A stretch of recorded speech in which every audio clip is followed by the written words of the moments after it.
I sat at my desk drinking coffee that Tuesday morning, 7:43, when my phone started buzzing nonstop. Customer service emails flooded my inbox with the subject line "Data Breach." My stomach dropped. 36 hours ago, I warned the cybersecurity team about a vulnerability I found in our customer portal. The team leader, Brad, laughed in my face and told me to stay in my marketing lane. Now my screen showed hundreds of customers reporting their personal information exposed online. My office door burst open. 3 days earlier, on Saturday afternoon, I was working from home on a weekend marketing campaign.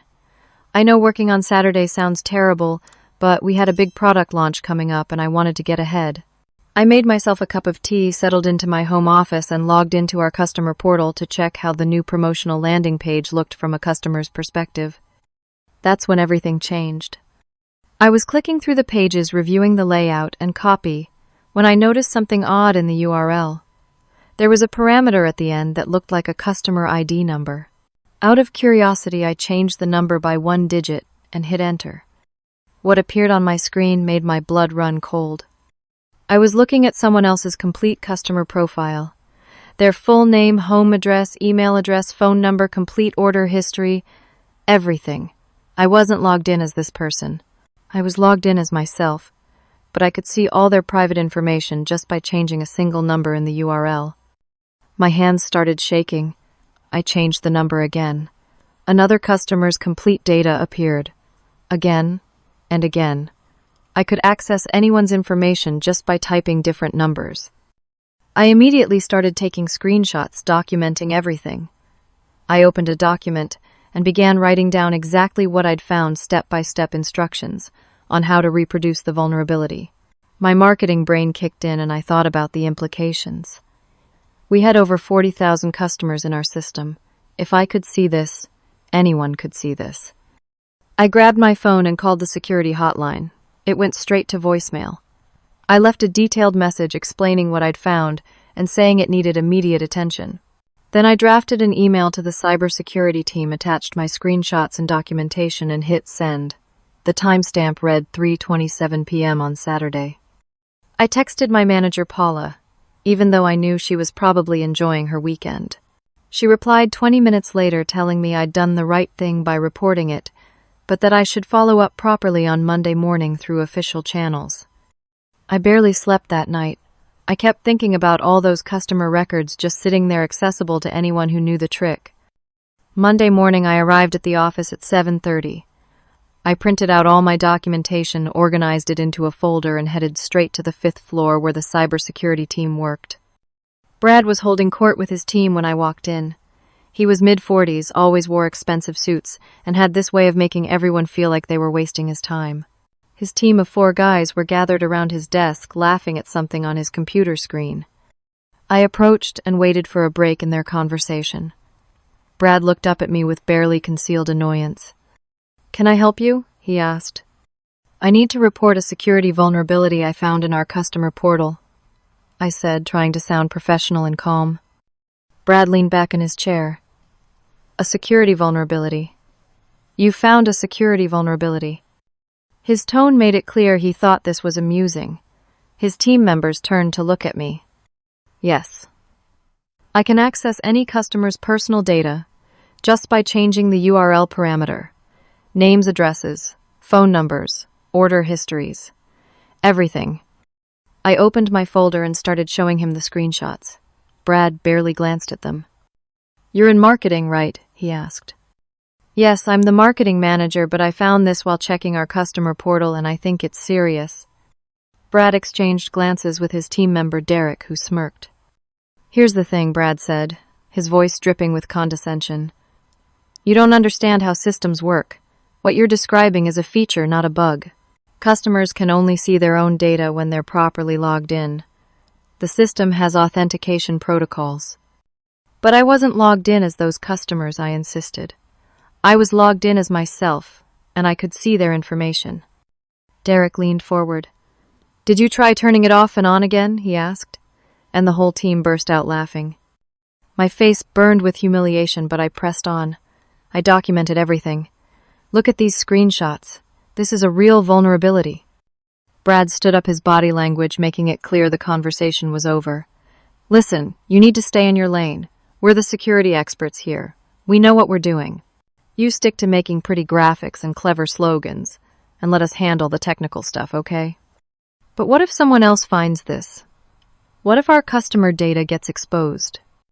It won't, Brad said firmly, because it's not a vulnerability. It's working as designed. Now I have actual security work to do, so if you'll excuse me. I walked back to my desk feeling small and dismissed, but I wasn't going to let this go.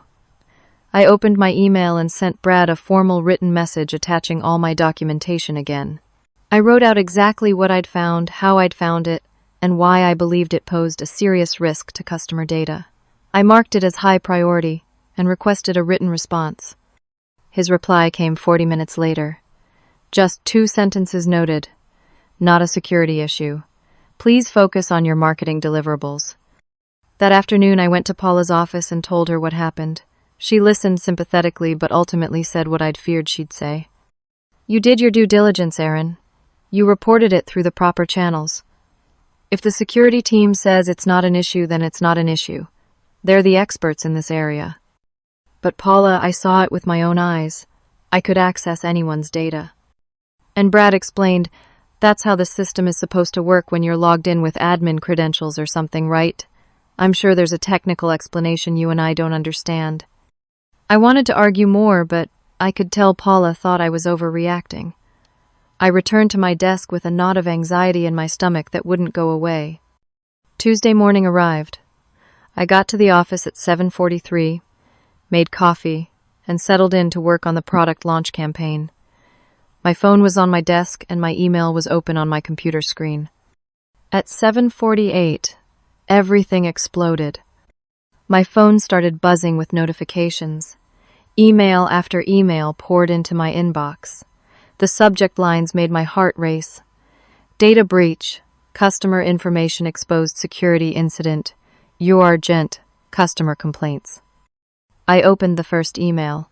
It was from customer service forwarding a complaint from a customer who'd received an email from a complete stranger who somehow had their full name, address, and purchase history. The stranger was trying to sell them something, proving they had access to our customer database. Another email, another customer reporting the same thing, and another, and another. My screen filled with hundreds of emails, all reporting the same nightmare scenario. Customers were panicking because their private information had been accessed by unauthorized people. I pulled up our company's social media accounts. The comments were flooding in. Angry customers demanding to know how their data had been compromised. Some were threatening lawsuits. Others were sharing screenshots showing exactly how to access anyone's data through our portal using the URL trick I'd discovered. Someone had posted a tutorial online. The vulnerability I'd warned about was now public knowledge, and people were actively exploiting it. That's when my office door burst open. Raymond Chen, our CTO, stood in my doorway. His face was pale, and his usually perfectly combed hair looked disheveled, like he'd been running his hands through it. He was in his early 50s, had been with the company for 8 years, and I'd never seen him look this rattled. Aaron, what do you know about this breach? He demanded, walking straight to my desk. My mouth went dry. I warned Brad yesterday. Saturday, actually. I found the vulnerability and reported it immediately. Raymond's eyes widened. You knew about this? Yes. I documented everything and reported it through proper channels. Brad said it wasn't a security issue. Brad said what? I turned my computer screen toward him and pulled up my email folder. Look, here's my initial email to the security team on Saturday. Here's my follow-up email to Brad yesterday morning, with all the documentation, and here's his response saying it wasn't a security issue. Raymond leaned in, reading every word. His jaw clenched tighter with each sentence. He pulled out his phone and started taking pictures of my screen. Do you have copies of everything? All your documentation? The screenshots showing the vulnerability? Yes, everything. I saved it all. Forward it all to me right now. Every email, every screenshot, every document. I did as he asked, my fingers trembling on the keyboard. Raymond watched the emails send. then looked at me with an expression I couldn't quite read. Stay available. Don't leave the office. Don't talk to anyone about this yet. He left without another word, practically running down the hallway. I sat there, my heart pounding. I pulled up our customer service dashboard. The tickets were multiplying by the minute. Over 300 complaints already, and it wasn't even 9 in the morning yet. Paula appeared at my door around 9:30. Her face was grim. Emergency meeting. All department heads. I'll fill you in after. She disappeared before I could ask questions. I tried to focus on work but couldn't. I refreshed the news feeds. Tech blogs were already picking up the story.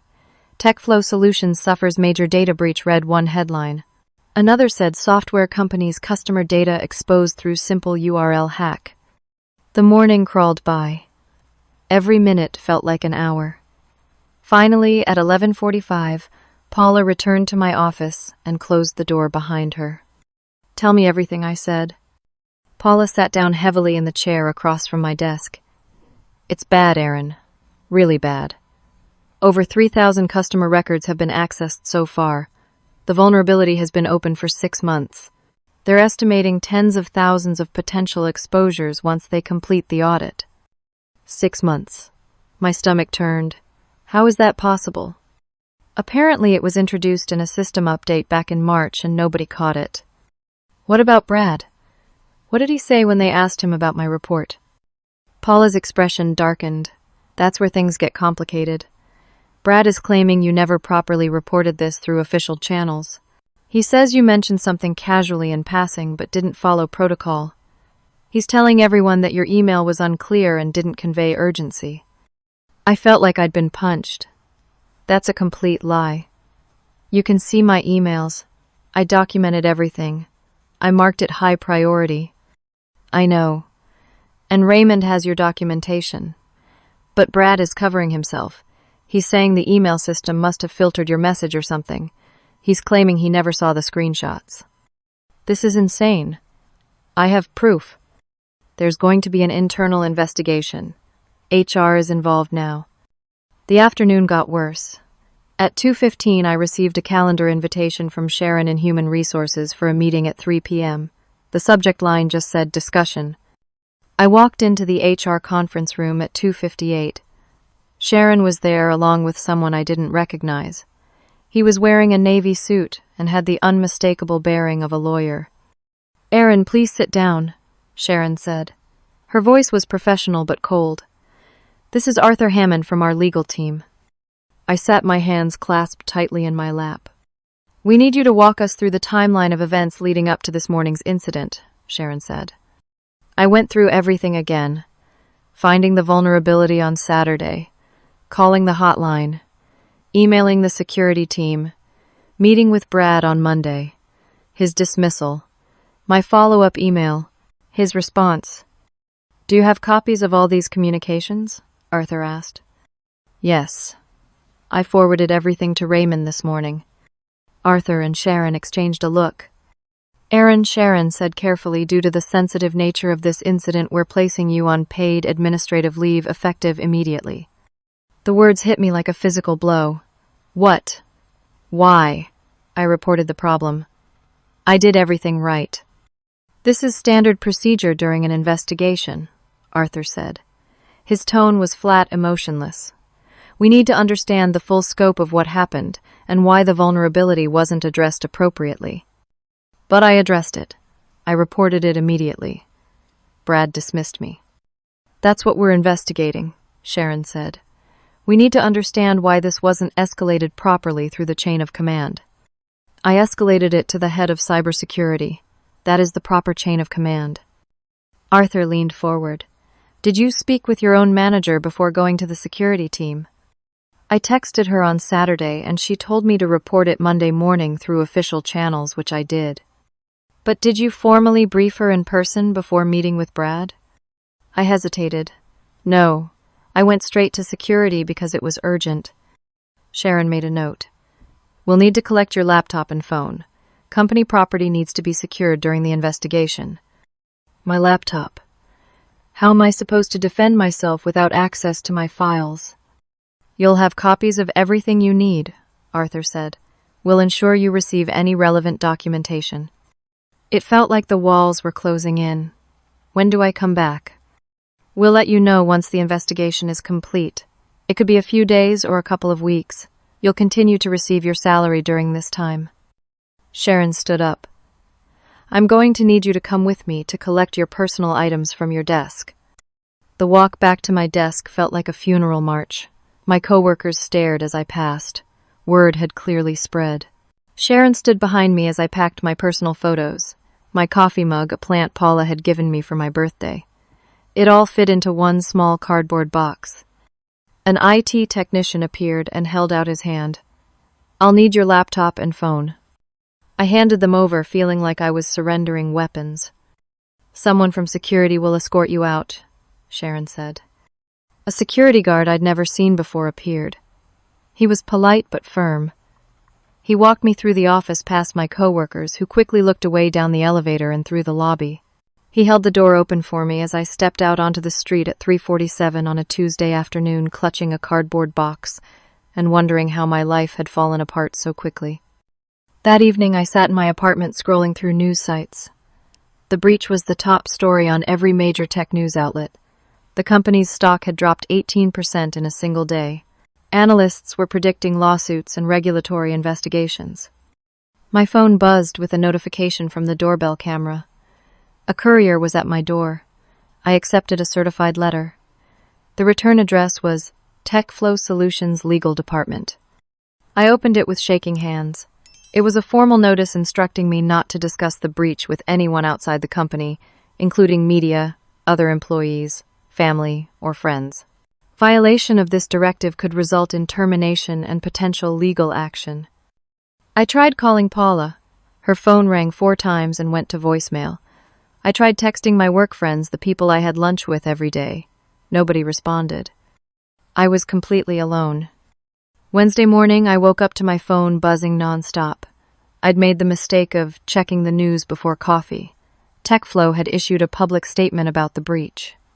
I read it 3 times, each time feeling sicker. We recently became aware of a security vulnerability in our customer portal.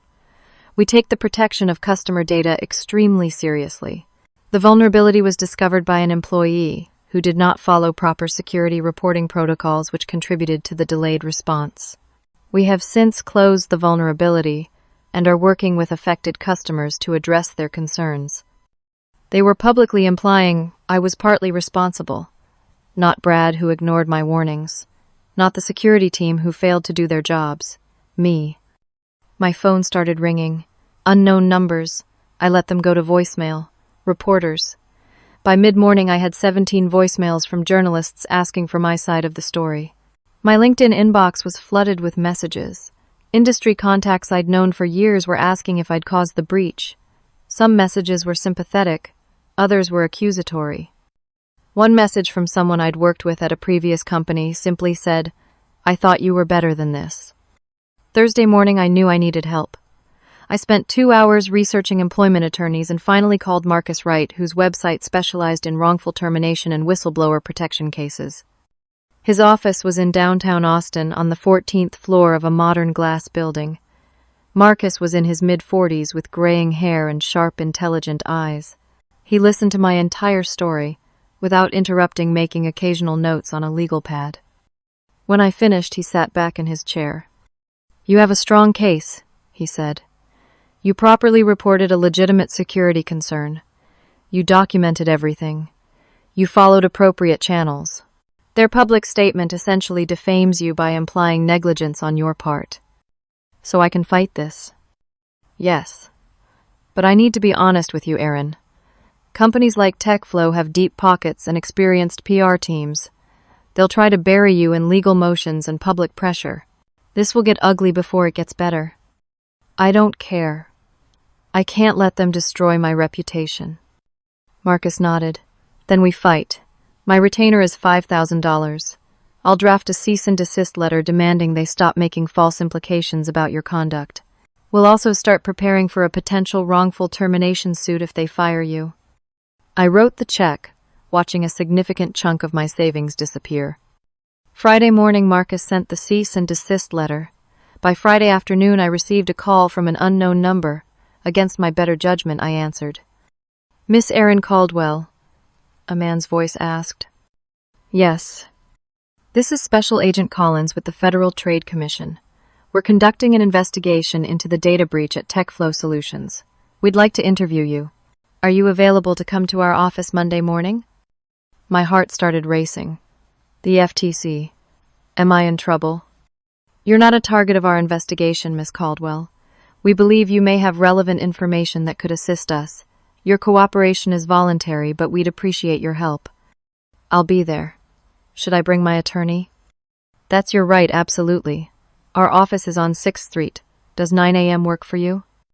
I agreed and immediately called Marcus. He said he'd meet me there. The weekend was torture. I kept checking the news obsessively. More details were emerging about the breach. Customers were filing lawsuits. 3 class action suits had already been initiated. The company's stock continued to fall. Industry analysts were calling it one of the worst data breaches of the year. Saturday afternoon, I got a text from an unknown number. "It's Amy. We work together at TechFlow. I don't know if you remember me from customer service. I heard what they're doing to you. It's not right. Brad ignored warnings before yours, too. There were at least 2 other people who tried to tell him about security problems and he shut them down. I thought you should know. I'm sorry I have to text anonymously, but I can't risk my job. Good luck." I stared at the message. Other warnings: Brad had a pattern of ignoring security concerns. Sunday night, I could barely sleep. I kept running through everything in my mind, trying to prepare for the FTC interview. Then my phone lit up with an email notification at 11:37 p.m. It was from TechFlow's legal team. The subject line read, "Re-employment status." My hands shook as I opened it. "Dear Miss Caldwell, following our internal investigation into the recent security incident, we have determined that your actions constitute a violation of your employment agreement. Specifically, you accessed customer data without proper authorization and failed to follow established security reporting procedures. Under the terms of your employment contract, we are terminating your employment effective immediately. You are not entitled to severance pay due to the cause of termination. Additionally, we are considering potential legal action for breach of contract and unauthorized access to computer systems. Our legal team will be in touch with further details." I read it again, then again. They were firing me, they were blaming me for the breach, and they were threatening to sue me or press criminal charges. I called Marcus. It was almost midnight, but he answered on the 3rd ring. "They're claiming I accessed data without authorization," I said, my voice breaking. "They're threatening criminal charges." "Forward me that email right now," Marcus said. I heard him typing in the background. "This is retaliation, pure and simple. They're trying to intimidate you before the FTC interview. Don't respond to them. Get some sleep if you can. We'll deal with this Monday." I didn't sleep at all. Monday morning at 9 a.m., I sat in a small windowless conference room at the FTC office. Marcus sat beside me. Across the table was Special Agent Collins, a woman in her 40s with dark hair pulled back in a tight bun, and another agent named Rodriguez. Agent Collins started a recording device and stated the date, time, and people present. Then she looked at me with a calm, professional expression. "Miss Caldwell, thank you for coming in voluntarily. Can you walk us through how you discovered the vulnerability in TechFlow's customer portal?" I told the story again, starting with Saturday afternoon working from home, checking the customer portal. I explained the URL parameter trick, how I could access anyone's data, how I immediately documented everything. "And you reported this?" how Collins asked. I called the security hotline, left a voicemail. Then I emailed the cybersecurity team with screenshots and documentation. Then I followed up Monday morning with an in-person meeting with Brad Donovan, the head of cybersecurity. What was Mr. Donovan's response? He dismissed me. He said it wasn't a vulnerability, that I didn't understand how systems work. He told me to stay in my lane and focus on marketing. Collins made notes. "Did you document this conversation?" I sent a follow-up email immediately after, marked high priority with all the documentation attached again. He replied saying it wasn't a security issue and I should focus on my marketing deliverables. "Do you still have copies of these emails?" "Yes. I forwarded everything to the CTO on Tuesday morning when the breach became public, and I have copies on my personal phone. Collins nodded to Rodriguez, who pulled out a laptop. We'd like you to forward those to us as well. I sent them everything while sitting there. Collins reviewed them on her laptop, her expression unreadable. Then she said something that changed everything. Miss Caldwell, I want you to know that you're not under investigation. In fact, based on what we've uncovered so far, you appear to be the only person at TechFlow who tried to do the right thing. I felt tears prick my eyes. They fired me. They're saying I violated my employment agreement. They're threatening to sue me for accessing customer data without authorization. Collins exchanged a look with Rodriguez. We've subpoenaed TechFlow's records going back 18 months. We've found that Mr. Donovan and his security team received multiple reports about this exact vulnerability. You weren't the first person to find it. My jaw dropped. What? 2 external security researchers reported it in the past 3 months. One in June, another in August. Both times the reports were marked as low priority and essentially ignored. The security team's internal communications show a pattern of dismissing legitimate concerns to avoid additional work or budget requests. So, this has been a known problem for months. At minimum, possibly longer. We're still investigating. Collins closed her laptop. You did exactly what you should have done. You properly reported a serious security flaw through appropriate channels. The failure lies entirely with TechFlow's security leadership and management. Relief and anger flooded through me in equal measure. Can you tell them that they're destroying my reputation? Our investigation will make our findings clear, but that might take months. In the meantime, you have the right to defend yourself. Marcus spoke up. Agent Collins, my client is facing retaliation and legal threats. Is there anything in your investigation that might help her case? Collins considered this. I can't share details of an ongoing investigation, but I can say that our subpoenaed records will eventually become part of the public record when we file our findings. Companies can't hide behind NDAs and confidentiality agreements when federal regulators are involved. We left the FTC office at 10:30. Marcus walked me to my car. That was actually good news, he said. The FTC investigation supports your version of events, but TechFlow doesn't know you know about the other ignored warnings yet. That's leverage. Tuesday morning, TechFlow escalated. Marcus received a formal demand letter from their legal team. I drove to his office to review it together. The terms were brutal. They wanted me to sign a settlement agreement admitting I failed to follow proper protocols. I would accept termination without severance, agree to a lifetime NDA about the incident, release them from all liability, and make no further statements about the breach or the company. In exchange, they wouldn't pursue criminal charges or sue me for damages. Marcus was furious. This is extortion. They're using the threat of criminal prosecution to silence you. It's completely unethical. Can they actually press criminal charges? Did I do anything illegal? No. You accessed a system you were authorized to access as part of your job duties. You discovered a flaw and reported it. There's no unauthorized access. They know they have no criminal case. They're just trying to scare you into settling. What do? We call their bluff. I'll draft a response rejecting their demands and laying out our own claims for wrongful termination, defamation, and retaliation. We'll reference the FTC investigation without revealing what you know about the prior warnings. Let them sweat a little. Wednesday morning, I got a phone call from a journalist named Amy Martinez from Cybersecure Weekly. She'd been investigating TechFlow's security practices for months, following up on reports from whistleblowers about the company's culture. I've been looking into TechFlow's security record, she said. I have sources telling me you're not the first person to flag problems that were ignored. Would you be willing to talk to me on background? I have a legal gag order preventing me from discussing the breach.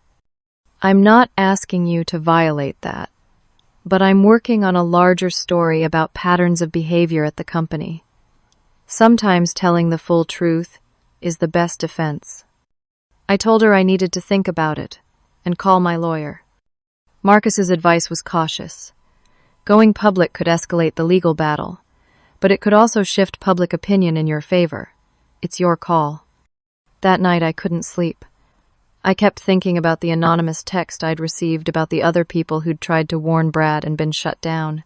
I thought about the 3,000 customers whose data had been exposed.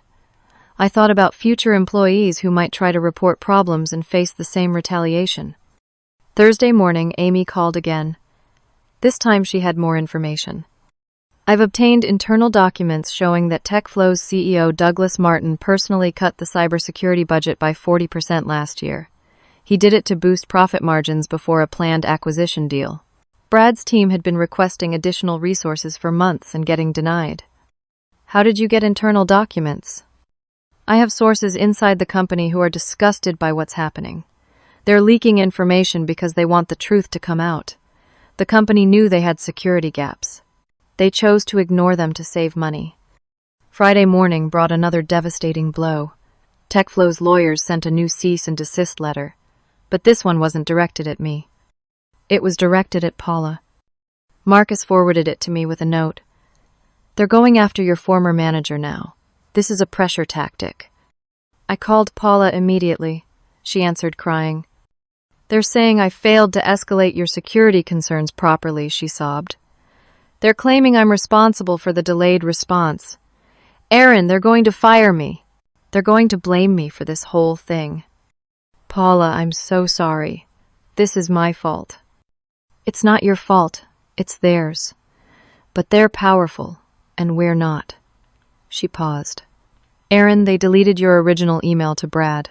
I went looking for it in the company system, and it's gone. The IT department says it was purged during routine cleanup. It's like it never existed. My blood ran cold. That's impossible. Those emails are archived. Not anymore. They have the capability to delete anything. It's your word against Brad's now. After we hung up, I sat in stunned silence. They were destroying evidence. They were sacrificing Paula to protect Brad. They were rewriting history. The acquisition deal TechFlow had been pursuing fell through that afternoon. The news reported that the acquiring company backed out due to security concerns and potential regulatory liability. TechFlow's stock dropped another 12%. That evening, I received emails from anonymous accounts, current TechFlow employees. Some were thanking me for exposing the problems. Others were angry. One email said, 300 people are being laid off next week because the company is losing money over this breach. People with families, people with mortgages. I hope you're happy with what you've done. The guilt hit me like a wave. I knew logically it wasn't my fault, but the weight of it was crushing. The following week, my life completely fell apart. My savings were draining fast. Marcus's legal fees were adding up. Every firm I sent my resume to either ignored me or sent polite rejection emails. One recruiter actually called me to say, I can't help you. Your name is toxic right now. Give it 6 months and try again.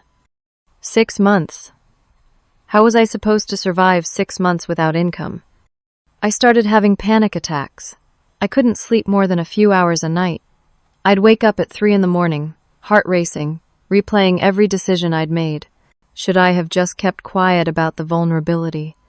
Should I have tried harder to escalate it beyond Brad? Should I have involved the CEO directly? Monday morning, my phone buzzed with a news alert. I opened it and felt like I'd been punched in the stomach. The headline read, Former TechFlow employee under investigation for data breach. The article was vague about details but mentioned me by name multiple times. It said I was being investigated for potentially contributing to the security incident and that I had accessed customer data without proper authorization. The article mentioned that the FTC investigation was ongoing and that several employees were under scrutiny. The article made it sound like I was a suspect, not a whistleblower. My phone started ringing immediately. My mother, my father, friends who'd seen the article. They were worried and confused. My father asked the question that broke me. Honey, did you do something illegal? Your mother and I are worried. We love you no matter what, but we need to know the truth. No, Dad. I didn't do anything illegal. I tried to report a security problem and the company is retaliating against me. But explaining it made me feel more desperate and defeated. How could I make anyone understand when the entire narrative was being controlled by TechFlow's PR machine? Tuesday, Marcus delivered news that made everything worse. TechFlow had filed a lawsuit against me. Not just threatened, actually filed. They were suing me for $10 million. The claims were extensive, unauthorized access to computer systems, negligence, breach of fiduciary duty, defamation. They claimed my reckless actions had directly caused the breach and resulted in massive financial losses to the company. $10 million. I didn't have $10,000 in my bank account. The number was so absurd it almost made me laugh. Almost. This is a slap suit, Marcus explained. Strategic lawsuit against public participation. It's designed to intimidate and silence you.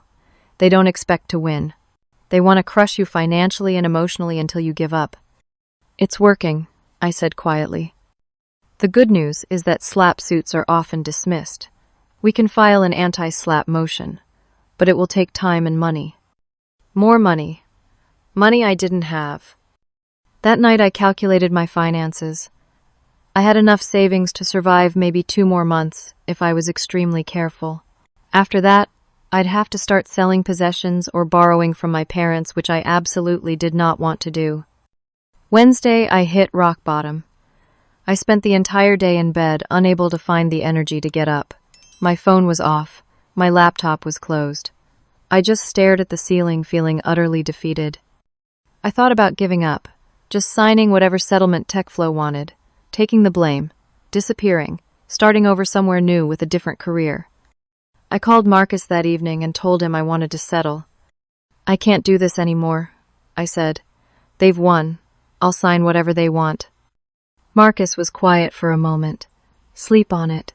Don't make this decision tonight.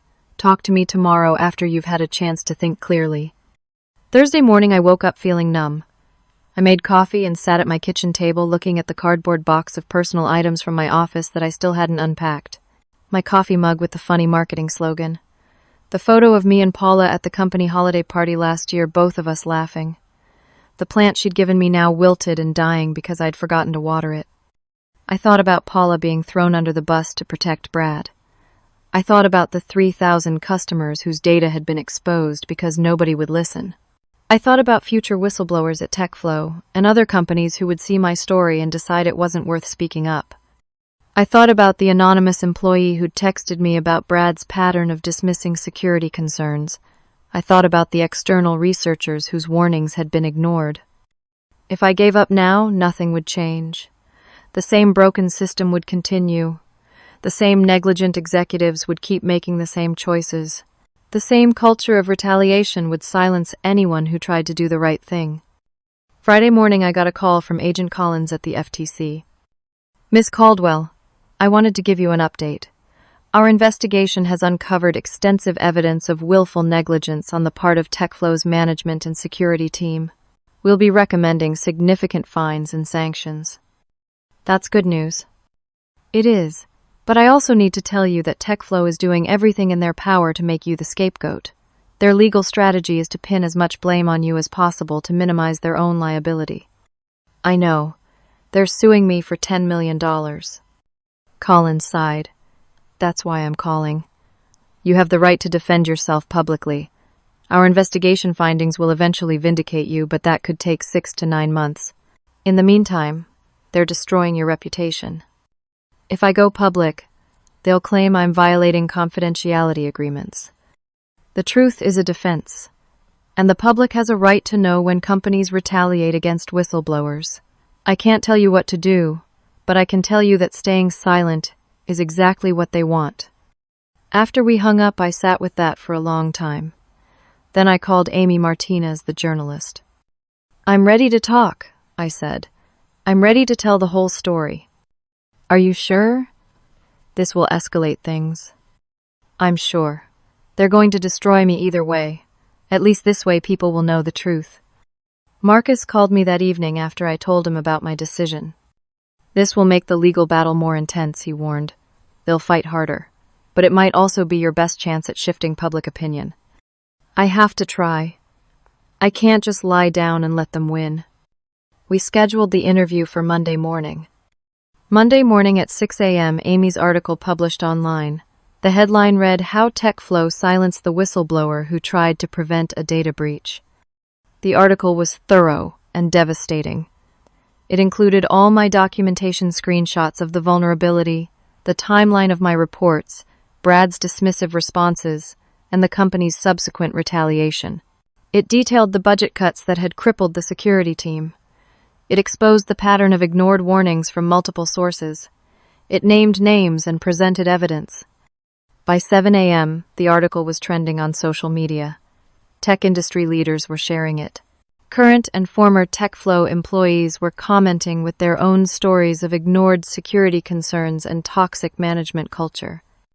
A hashtag started trending, "I stand with Aaron." Comments poured in. This is why people don't report security issues. Companies retaliate instead of fixing problems. Aaron did everything right and got destroyed for it. This system is broken.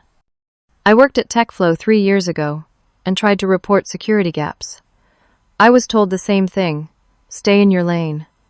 By 9 a.m., 6 more former TechFlow employees had contacted Amy with their own stories. The article was updated with quotes from anonymous sources describing a culture where raising security concerns was seen as making trouble. At 10:30, Brad was placed on administrative leave. The company issued a terse statement saying they were conducting an additional internal review. Tuesday morning brought the bombshell I'd been waiting for. Someone inside TechFlow leaked internal documents to the press. Emails showing that Brad had received my warning. Reddit completely understood the severity and deliberately chose to ignore it because addressing it would have required shutting down the customer portal for maintenance during a crucial sales quarter. An email from Brad to his team dated the day I reported the vulnerability, said marketing found another non-issue in the portal. Ignore it. We're not doing emergency maintenance during Q4 sales push. Tell them it's working as designed. Another leaked email showed Douglas Martin, the CEO, telling Brad to minimize security concerns that could delay the acquisition timeline. The evidence was damning. It showed premeditated negligence. It showed they'd prioritized money over customer safety. It showed they'd known about the risk and chosen to do nothing. The media firestorm intensified. National news picked up the story. TechFlow's board of directors called an emergency meeting. Wednesday morning, Douglas Martin resigned as CEO. The board issued a statement saying they took security extremely seriously and were committed to fundamental cultural change. They announced an independent investigation led by external consultants. But they still hadn't dropped the lawsuit against me. Thursday, the pressure became unbearable for TechFlow. Customer lawsuits were piling up. Major corporate clients were canceling contracts. The company's stock had lost 60% of its value. Employees were quitting in protest. The tech community had turned against them completely. 3 more security vulnerabilities were discovered and publicly reported by external researchers who'd been holding on to their findings, waiting to see how the company would respond. Each new revelation made TechFlow look worse. Friday afternoon, Marcus got a call from TechFlow's legal team. They wanted to negotiate a settlement. We met at Marcus's office. TechFlow sent their new interim CEO, Patricia Walsh, along with 2 lawyers. Patricia was in her 50s, had a reputation as a turnaround specialist, and looked exhausted. She spoke first. "Miss Caldwell, on behalf of TechFlow's board of directors, I want to apologize. The way you were treated was completely unacceptable. You tried to protect our customers and our company, and instead of listening, we retaliated. That was wrong." I sat silent, waiting for the catch. "We want to make this right. We're prepared to drop all legal claims against you. We'll issue a public statement acknowledging that you properly reported the vulnerability through appropriate channels and that our security team failed to act on your warning. We'll provide a settlement payment of $300,000. We'll write a letter of recommendation, and we'll cover all your legal fees." Marcus leaned forward. "What about the NDA?" One of the lawyers spoke up. "We'd want a mutual non-disparagement agreement. Neither party makes negative public statements about the other going forward." "No," I said. The word came out stronger than I expected. "No NDA, no non-disparagement agreement. Full transparency or no deal." Patricia looked surprised. "Miss Caldwell, we're trying to be fair here. We're offering a substantial settlement. You're trying to buy my silence. Again. That's what got us here in the first place. People staying silent about problems. Companies covering up mistakes. No more. Marcus jumped in. My client's position is clear. Full public exoneration, complete transparency about the settlement terms. No restrictions on her ability to speak about this incident. Those are our requirements. The lawyers started arguing about precedent and standard practices. Patricia held up her hand to silence them. Can we have the room for a moment? She asked Marcus and me. We stepped out into the hallway. Marcus looked at me with something like admiration.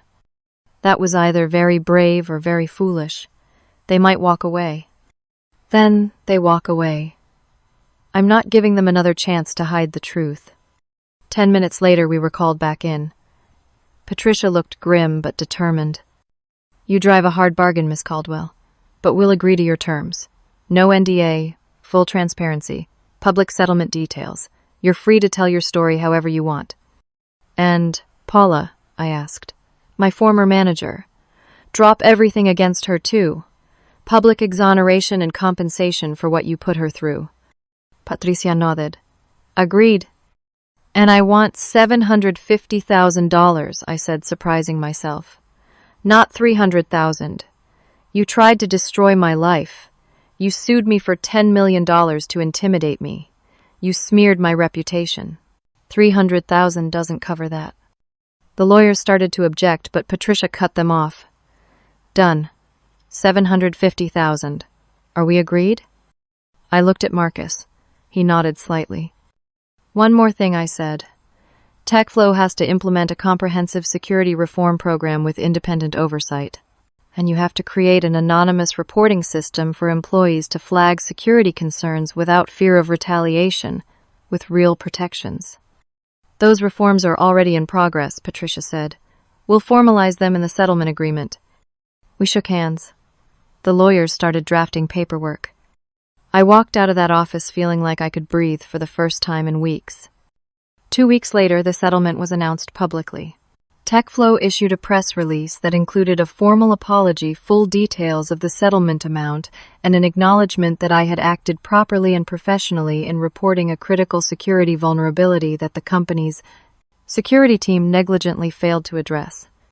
Brad was terminated for cause. 3 other members of his security team were let go. Douglas Martin faced shareholder lawsuits for breach of fiduciary duty. The FTC announced fines totaling $15 million against TechFlow for willful negligence in protecting customer data. The customer class action lawsuit settled for $32 million. The company barely survived, but it was fundamentally changed. Paula was fully exonerated and received a settlement of $120,000. She found a better job at a company that valued ethical management. We met for coffee the week after everything was finalized, and for the first time in months we could laugh together. The anonymous TechFlow employees who'd supported me started reaching out once it was safe. Some thanked me. Some shared their own stories. Some apologized for staying silent when they should have spoken up. Job offers started coming in. Lots of them. Companies wanted someone who'd demonstrated ethical courage and couldn't be bullied into silence. I had my choice of positions across the industry. I accepted a role as VP of Security Compliance at a competitor. The job came with a significant salary increase, a leadership position, and most importantly, a platform to advocate for the kind of cultural change I believed in. 3 months later, I stood on stage at the Tech Secure Conference in San Francisco, addressing an audience of over 500 technology professionals. My topic, creating cultures, where security concerns can be raised without fear. I told my story. The whole story. Finding the vulnerability, being dismissed, the retaliation, the legal battle, the eventual vindication. They told me to stay in my lane, I said, looking out at the crowd. But here's what I learned. Security is everyone's lane. Ethics is everyone's lane. Protecting customers is everyone's lane. And when you see something wrong, you have a duty to speak up even when it's hard, especially when it's hard. I talked about the importance of documentation, of following proper channels but also knowing when those channels have failed, of standing up to institutional pressure even when you're terrified. I almost gave up, I admitted. Multiple times I thought about just signing whatever they wanted and walking away. The pressure was overwhelming. The fear was real. But I kept thinking about all the people who would be affected if I stayed silent. The customers whose data was exposed. The future employees who would face the same retaliation. The other companies that would learn they could silence whistleblowers through intimidation. I paused, making eye contact with people in the audience. Change is hard. Speaking truth to power is terrifying. But it's necessary. We can't build secure systems in cultures of fear and retaliation.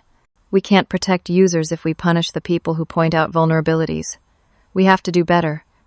I outlined the reforms TechFlow had implemented: anonymous reporting systems, whistleblower protections, security training for executives, independent oversight, regular audits, not because they wanted to, but because they had to. These changes didn't happen because one company suddenly developed a conscience, I said. They happened because someone refused to stay silent, because journalists investigated, because regulators held them accountable, because customers demanded better. That's how systems change. Not from the top down, but from the bottom up, by people who refuse to accept that this is just how things are. The standing ovation lasted almost a minute. Afterwards, dozens of people came up to share their own stories. Some were current whistleblowers facing retaliation. Some were security professionals frustrated by management that wouldn't listen. Some were just people who needed to know that speaking up was worth it. A young woman in her 20s approached me nervously. I found a security problem at my company last month. I reported it, and my manager told me I was overreacting. I've been afraid to push harder because I saw what happened to you, but your talk made me realize I have to try again. Document everything I told her. Every email, every conversation, every piece of evidence. And remember, you're not alone. There are organizations now that support whistleblowers, lawyers who specialize in this. You don't have to fight by yourself. She thanked me with tears in her eyes. That night, back in my hotel room, I reflected on the journey.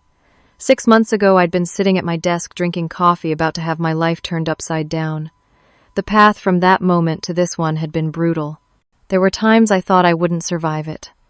Times I wanted to give up. Times I felt completely alone. But I'd made it through. And in the process, I'd discovered a strength I didn't know I had. The greatest victory wasn't the settlement money, though. That certainly helped rebuild my financial security. It wasn't the vindication, though, that felt good. It wasn't even the new job, though I loved the work. The greatest victory was knowing I'd stood up for what was right when it would have been easier to stay quiet. That I'd protected future whistleblowers by showing it was possible to fight back and win. That I'd helped create real change, not just in one company, but potentially across the industry. I thought about all the people who'd supported me. Marcus, my lawyer, who believed in the case even when it looked hopeless. Agent Collins at the FTC, who'd encouraged me to defend myself. Amy, the journalist who'd helped tell the truth. Paula, who'd maintained her friendship even when it was risky.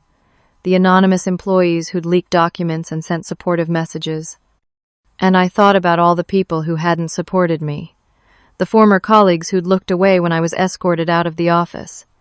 The industry contacts who'd believed the smear campaign. The anonymous email sender who'd blamed me for the layoffs.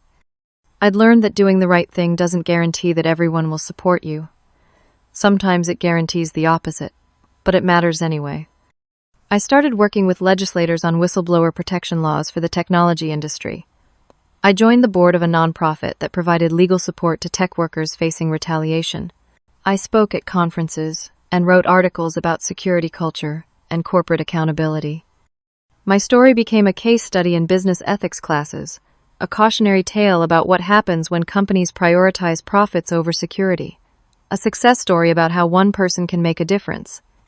But more than anything, it became proof that speaking up is worth it. That truth eventually comes out. That courage matters. That systems can change. I still think about that Tuesday morning sometimes, sitting at my desk watching the emails flood and realizing the disaster I'd tried to prevent was happening exactly as I'd warned, the CTO running into my office. The moment everything changed. If I could go back, would I do anything differently? Would I have stayed quiet to protect my career? Would I have pushed harder earlier? Would I have prepared better for the retaliation? No. I'd do exactly what I did, because it was right. I sleep well at night now. I wake up without anxiety. I go to work excited about what I'm building. I have relationships with colleagues based on mutual respect and shared values. I have a career I'm proud of. That's worth more than any amount of money TechFlow could have paid me to stay silent. The fight was worth it. Every sleepless night, every moment of fear, every dollar spent on legal fees. All of it was worth it to prove that one person, even without power or position, can stand up to a corporation and win, can change systems, can protect others, can make things better. So, I want to ask you something. Have you ever witnessed something wrong at your workplace and wondered whether you should speak up? Have you ever seen a security issue, an ethical problem, or someone being treated unfairly and felt torn about? What to do? What stopped you, or what gave you the courage to act? I'd love to hear your stories in the comments below. If this story resonated with you, please hit that like button. It helps more people see this message and understand why speaking up matters. And subscribe to the channel so you don't miss future stories about people who fought back against injustice and won. Share this with someone who needs to hear it. Maybe someone facing a difficult decision at work. Maybe someone who's been silenced and needs to know they're not alone. Maybe someone who's wondering if standing up for what's right is worth the cost. Let them know it is. Thank you for listening to my story. Thank you for caring about accountability and ethics, and doing the right thing even when it's hard. The world changes because people like you refuse to accept that broken systems are just the way things are. Stay strong, speak truth, and remember you're never really in the wrong lane when you're doing the right thing.